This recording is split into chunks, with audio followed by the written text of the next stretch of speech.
Another learning video naman po tayo for today.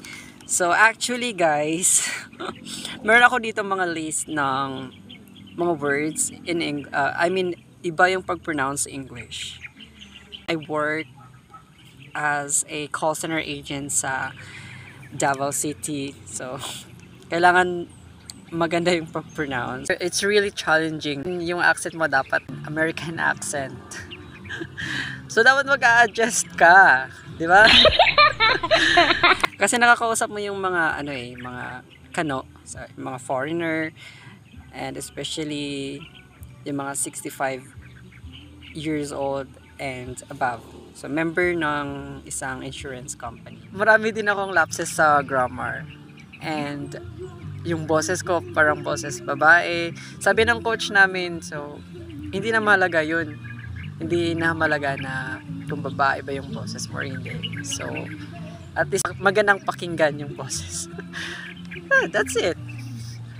That's fine, sabi ng coach namin.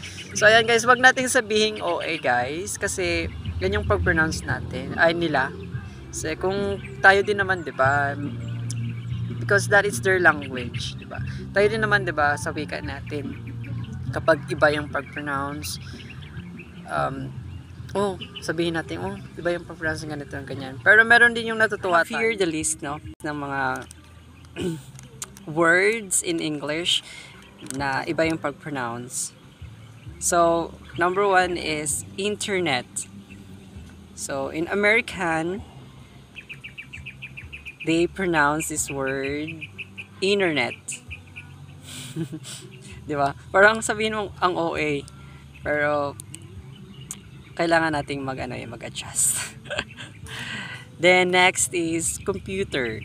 So sa kanila is computer. So, may mga rules kasi sila guys. So magre-research ako about that. Kung paano nila, kung ano yung mga rules sa English. Okay, may mga may mga schwa, yung mga ganon. Yung mga T rules, yung mga ganon. Next is center. So they pronounce it center. Yeah. Feeling magaling. Charot. Hindi, baka sabihin natin kasi ang OA. Next is maintenance. So sa kanila is maintenance. 'Di ba? Ang layo. Parang awkward, parang corny, parang ganon. Parang OA. Kapag tayo. So maintenance lang 'yan eh. Maintenance lang 'yan sa atin. Pero sa kanila guys, maintenance. Okay.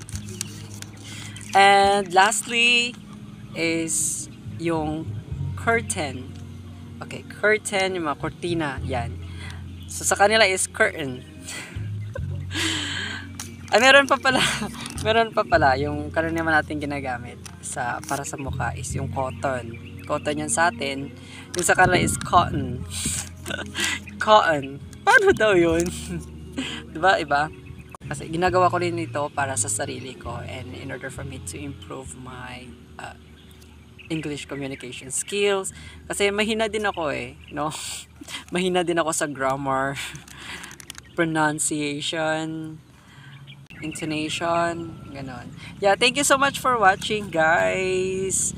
Don't forget to follow my page, para kumita tayo sa Ayan. Bye-bye. Thank you so much guys.